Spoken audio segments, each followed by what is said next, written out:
Have you ever stopped to wonder about the civilizations that existed before the Great Flood? While the Bible gives us clear details about the ethnicities that emerged from Noah's three sons Shem, Ham, and Japheth, what about the mysterious races that came before them? What happened to the civilizations that thrived in the antediluvian world, the world of Adam and his descendants? Could it be that some of these ancient ethnicities have vanished without a trace, taking with them secrets we may never uncover? The story of humanity often begins with Noah and his family, but the true origins stretch back to the Adamite world, the world directly descended from Adam and Eve. What were these early ethnicities like? Could some races that existed before the flood have carried knowledge, cultures, or traits that no longer exist today? And, more importantly, what could they reveal about the divine plan of creation? In today's video, we're diving deep into this fascinating mystery. We'll explore the lineages that originated from Adam himself, the genetic diversity that shaped early humanity, and the secrets hidden in the first world created by God. This is more than just a history lesson, it's a journey into the origins of life as we know it, uncovering truths that have been buried beneath layers of time. If this sparks your curiosity, don't forget to like this video, share your thoughts in the comments, and share it with others who are eager to uncover these ancient mysteries. Now, let's explore the secrets of the four races before the flood and the untold stories you've never heard. To understand this mystery, we must go back to the very beginning, to Adam and Eve, the first humans, created in the image of God. They weren't just the parents of humanity, they carried within them the full genetic blueprint for every human trait. From their DNA came the potential for every skin tone, eye color, and physical feature we see in the world today. Modern genetic studies support this idea, showing that humanity's incredible diversity could originate from a single ancestral pair. This aligns with the divine design of Adam and Eve, whose genetic code ensured that humanity would reflect the vast creativity and glory of the Creator. It's a powerful reminder that beneath the surface of our differences lies a shared origin, a unity that binds all of humanity together. Genesis chapters 4 and 5 present two significant lineages descending from Adam. The first is the lineage of Cain, Adam and Eve's firstborn son. After Cain's fateful act of murdering his brother Abel, he was marked by God and became the founder of a people that carried his name, the first Adamite lineage. The second lineage emerges from Seth, the third son of Adam and Eve, born to continue the family's legacy after Abel's death. This Sethite lineage became known for its connection to righteousness and faith.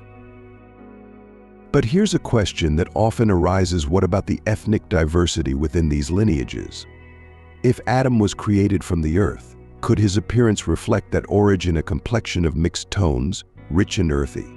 Eve, formed from Adam, might have shared similar features. This opens the possibility that their descendants naturally exhibited a wide range of appearances.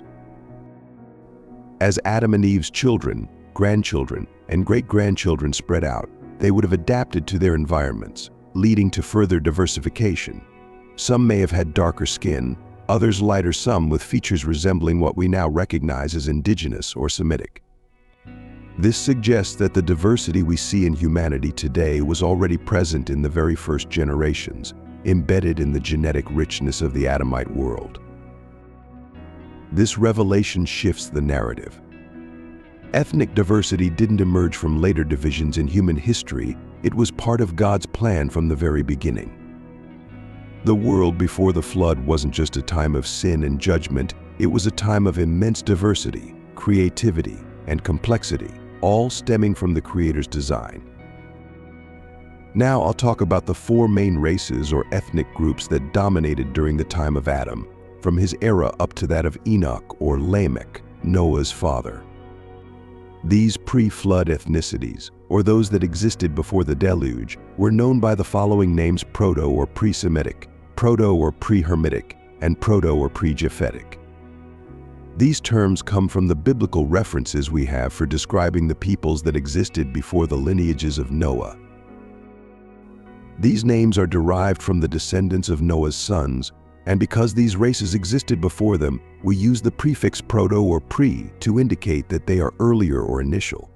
It's interesting to note that there is a debate, and something curious I'd like to share. There's a possibility that other ethnicities existed before the flood. Some ancient texts, like the Book of Enoch, suggest that celestial beings interacted with humans, which may have resulted in giants and other hybrid groups. These pre-flood ethnicities, or those that existed before the deluge, were known by these names. But there's more to the story. Genesis 6:1-4 reveals a mysterious event the sons of God interpreted as fallen angels married the daughters of men, resulting in the birth of the Nephilim, a race of giants. The Nephilim represent a hybrid lineage, potentially possessing extraordinary physical and intellectual attributes beyond those of regular humans. Ancient texts such as the Book of Enoch suggest that fallen angels imparted forbidden knowledge to humanity, accelerating societal and technological advancements. However, this influence also led to corruption, necessitating divine judgment through the flood. Could these interactions have contributed to the diversity of pre-flood humanity, or even produced entire ethnicities that vanished with the flood? The legacy of the Nephilim persists in global mythology, from the Titans of Greece to the Jotnar of Norse legend, hinting at a world far more complex than we imagine. These events could have contributed to the emergence of different human lineages, coexisting alongside the descendants of Adam and his children. Thus, the world before the flood was a complex mixture of cultures, ethnicities, and civilizations whose stories were erased by the waters. Only Noah and his family survived to restart humanity. However, this idea is controversial and not the focus of this video. Today, we'll only talk about the ethnicities that we can identify in the current world through Noah's descendants. We'll explore the ancient, proto or pre-flood ethnicities. Even so, feel free to comment below what you think about this. Could there have been other ethnicities that disappeared and no longer exist today, dating back to the time of Adam and Eve? The first ethnicity or race before the flood is the Pre-Semitic group. As the name suggests, it was the predecessor of the Semitic ethnicity we know today, existing before Noah and his son Shem. If Shem gave rise to the Semitic peoples, it's likely that their ancestors, prior to Noah, already had a similar appearance and physical characteristics. As we all know, the original appearance of the Semites, which can be observed among Arabs, Mizrahi Jews, Syrians, and Iraqis, is generally characterized by a yellowish or beige skin tone, light but easily tanned by the sun. They tend to have elongated faces, often with hooked or arched noses, and their hair is usually wavy and dark. Their eyes are commonly brown. As for height, they typically range between 5'A" and 5'A". And the Pre-Semitic ethnicity, in turn, shared similar physical characteristics and was present in both the lineage of Seth and that of Cain. In other words, people with this phenotype or physical type were common in both lineages. The second ethnic group present in the time before the flood was undoubtedly the Pre-Hermitic or Pre-Hermitic race. This ethnicity was found in both the lineage of Seth and that of Cain.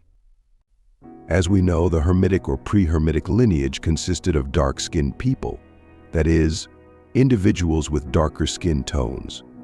The Pre-Hermitic phenotype was characterized by black skin, a nose with negroid features, generally curly hair, and light or dark brown eyes.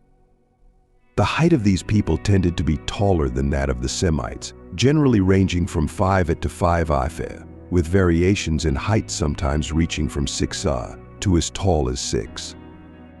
Very likely, there was also a diversity of skin tones, from dark brown to black and lighter brown, something frequently seen among African peoples. Upon closer observation, we can see certain variations in coloration among different African groups, ranging from black to dark brown and lighter brown. The third race or ethnicity that existed before the flood was called the Pre-Japhethic, and it was divided into two groups, the Japhethites or Pre-Japhethites and the Pre-Togarmahites. The Japhethite group generally had very light skin, with hair ranging from blonde to red and even dark brown.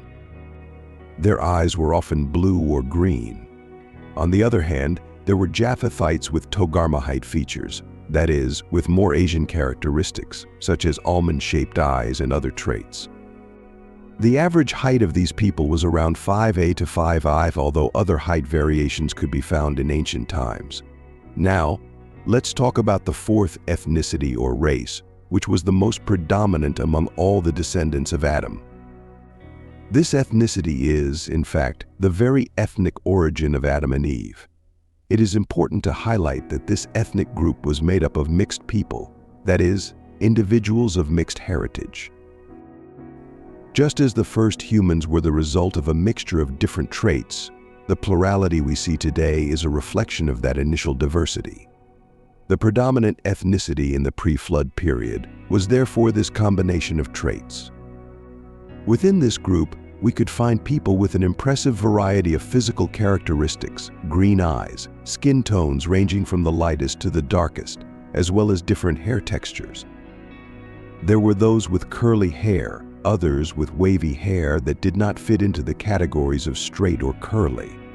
Facial diversity was also notable, with noses ranging from hooked to negroid. Furthermore, even among those with light skin, some had extremely curly hair, further revealing the rich genetic tapestry of these early humans. In summary, the predominant ethnicity of Adam and Eve was made up of mixed individuals who represented the originality of humanity and the diversity of creation. This shows us that, from the beginning, the blending of characteristics was fundamental to forming who we are today. It's worth remembering that a mixed couple can have various ethnicities in their ancestry, in ancestry tests.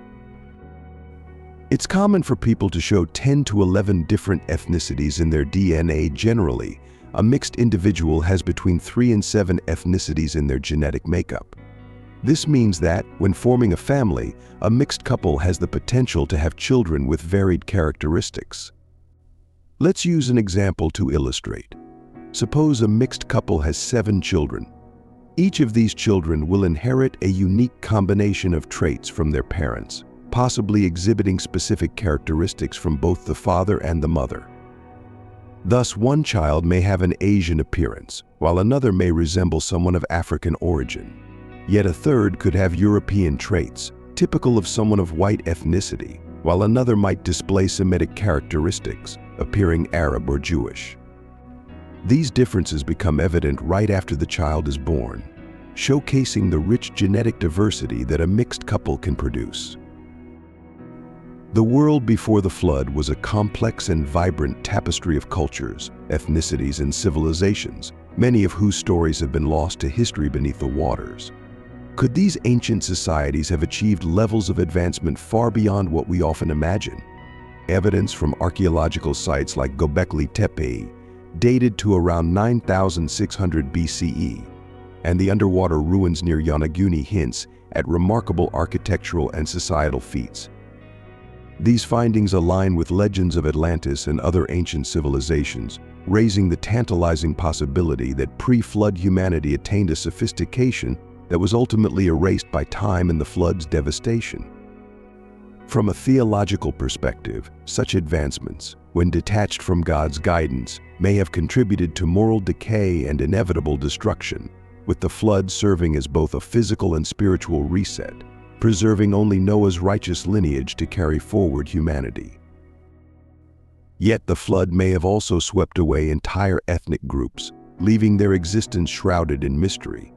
Legends of lost civilizations, such as Lemuria and Mu, alongside enigmatic artifacts like the Moai statues of Easter Island, raise questions about whether remnants of these groups persist in subtle ways. Their disappearance serves as a sobering reminder of humanity's fragility and the consequences of moral decline. However, it also challenges us to reflect on their legacy, urging us to seek wisdom from the past to guide the future. Interestingly, echoes of the flood's transformative power can be found across cultures. Myths from Mesopotamia's Epic of Gilgamesh to Polynesian flood stories recount cataclysmic events that reshaped humanity. These shared narratives suggest a collective memory of pre-flood civilizations, their diversity, and their cultural richness, Could these myths preserve fragments of their stories, passed down through oral traditions? If so, they remind us of the profound interconnectedness of ancient civilizations and the enduring impact of their legacy on the human story. As we reflect on the world before the flood, we uncover a rich, complex tapestry of civilizations, ethnicities, and untold stories that shaped early humanity. From the genetic diversity inherent in Adam and Eve to the proto-ethnicities of pre-Semitic, pre-Hermitic, Pre-Japhethic, and mixed origins, it's clear that the diversity we see today was part of God's design from the very beginning. These ancient lineages didn't just reflect physical differences, they carried knowledge, culture, and experiences that contributed to the development of human civilization. Thank you for watching. If this exploration has intrigued or inspired you, let us know your thoughts in the comments. Don't forget to like this video and subscribe to our channel for more thought-provoking content. Hit the notification bell so you never miss an update, and share this video with others who might be curious about the untold stories of humanity's earliest days. We'll see you in the next video as we continue uncovering the hidden truths of our history and faith.